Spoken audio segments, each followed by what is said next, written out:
Hey guys, I'm Nick and welcome back to the channel. Well, today we've got some exciting news in the form of a release date for Lower Decks, as well as a promotional poster released by CBS to promote the show, where we get to see for the first time the USS Cerritos in all its slightly weird looking glory. I gotta say, looking at the ship design here for the ship, it's very unusual, and it kind of almost doesn't make sense in some respects, in the sense that you've got the main saucer section, then you've got a couple of struts that connect that to the nacelles, and then the engineering section with the main deflector dish in between the two nacelles. So I'm a bit confused as to how a crew member might get from the saucer section to engineering without walking through deadly nacelle radiation, which seems a little bit absurd. It reminds me a little bit of the old Oberth class ship that we saw in, I think it was Search for Spock from memory, but at least that ship kind of made sense because you could actually,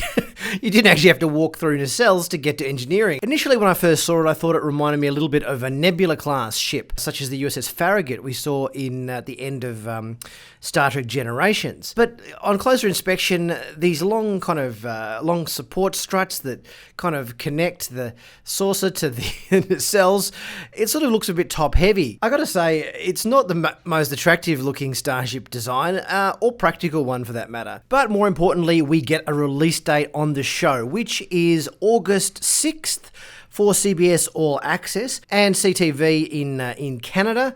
We don't have any international release dates as yet. We're still waiting to hear as to what service Lower Decks might screen on internationally.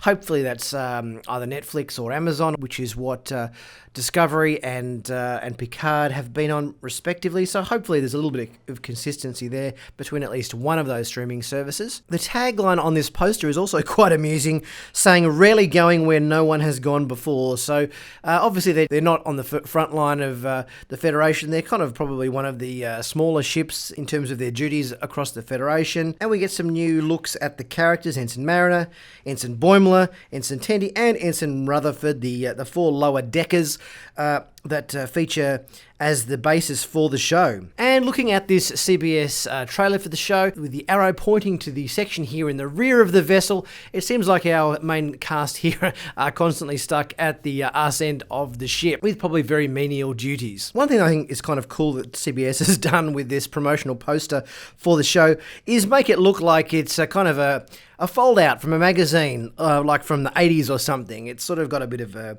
rough look around the edges, and we can clearly see the folds in the poster like it's come out of a zip out section of a magazine, which gives it its own kind of retro kind of charm, I think. So hopefully within the next week or two we will find out how this series is going to air internationally. Good to know that we've at least got a US and Canadian air date at this point in time. So tell me what you think of the ship. Do you like it? Do you hate it? What are your thoughts on the ship design for the USS Cerritos? Leave a comment in the comment section. Please don't forget to share, like, subscribe, and I'll see you guys next time.